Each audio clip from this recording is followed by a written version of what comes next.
Avec l'élastique. Voilà, du coup avec l'élastique, donc la force, là c'est quoi? C'est 15 kg. Ça c'est pas mal pour travailler les épaules, on peut prendre un petit peu plus light aussi. Okay, et le but, ça serait de travailler un peu dessus ces rotateurs d'épaule. Ça c'est très important, c'est de la prévention de blessures. Ça c'est pas de la musculation, c'est vraiment de la prévention. Donc dans un premier temps, il colle le dos, il colle l'épaule, il colle le coude. Et il vient bouger juste comme ça. Sans élastique. Sans élastique, sans rien. En essayant de ne pas décoller l'épaule, c'est dur.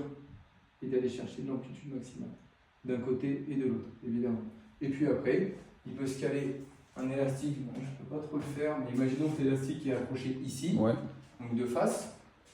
Il peut se mettre comme ça, avec l'élastique tendu, bien à 90, tirer un peu pour mettre de la tension et maintenir. Amener l'épaule vers l'arrière entière. En fait, c'est vraiment du maintien. Comment t'expliquer? Je sais pas en gros, je peux m'accrocher ce truc. Bon, je vais te le tenir. Ouais, parfait. Hop, et en fait, tu vois, juste, il part en rotation, il le met un peu sous tension. En fait, c'est vraiment. Il faut le lever un peu, d'accord. Exactement. Et là, il maintient. Et sinon, il peut le faire en rythmique. Donc, il se met comme ça, bien à 90, il vient tirer, il vient relâcher. Il vient tirer, il vient relâcher. Et ça n'a rien à voir avec les pompes, ça. Rien à voir avec les pompes. C'est bien un échauffement, par exemple, avant de faire des pompes. Ça va permettre de travailler les rotateurs de l'épaule, ça permet de bien fixer en fait l'épaule, et que du coup, sur un gros plaquage ou quelque chose comme ça, et ben, ça lui arrive jamais que l'épaule elle saute. Ah oui. Ouais, c'est vraiment de la prévention de blessure. Ce qui est pas mal aussi pour faire ça. Imaginons que l'élastique est accroché ici, je suis comme ça, et je vais venir bien serrer l'omoplate vers le bas et tirer. Ça, c'est un peu un mouvement de muscu, mais à l'élastique, ça ne fera rien. Ça, c'est pareil, c'est de la prévention de blessure. Il va fixer son omoplate, du coup, avoir des dorsaux assez forts et pouvoir bien encaisser les chocs. Okay, 2 exercices de prévention de blessure. Et enfin, du coup, tu lui montreras la vidéo. Squat. Donc, squat, je remonte la position, comme ça. On se met les jambes bien comme ça, on fléchit un petit peu, on recule le bassin en arrière, on serre les abdos pour éviter de faire ça ou de faire ça. Pas qu'il y ait mouvement de rétroversion et d'orientation. Et on vient bien descendre au maximum et remonter. Et puis après, il peut le faire sous forme rythmique. Le principal, c'est vraiment d'avoir des abdos bien engagés, les fessiers aussi, de descendre et de remonter. Sans poids, évidemment. Il peut se faire 3 séries de 20, ça va chauffer les quadris, c'est pas mal du tout. Deuxième chose qu'il peut faire, c'est des fentes.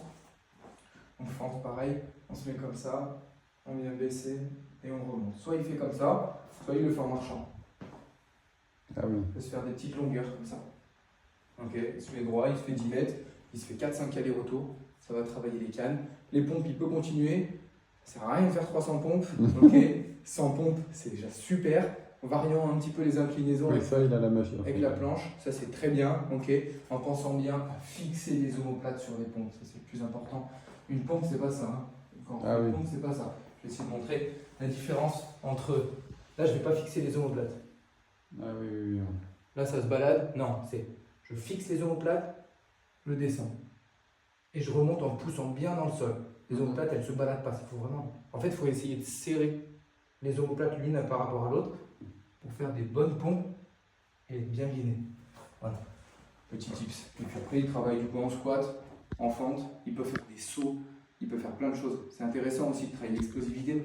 Il se met comme ça, il fait ses 30 squats, et puis après, il saute comme ça le plus loin vers l'avant. Ah oui, il va travailler son extension. Ça travaille l'explosivité. Ouais, ça travaille l'explo. Il peut faire pareil vers le haut, essayer de partir comme ça, bien droit, et le plus haut possible, comme ça. Ça va travailler son explo, ses démarrages, comme ça. Donc ça, c'est super. Voilà.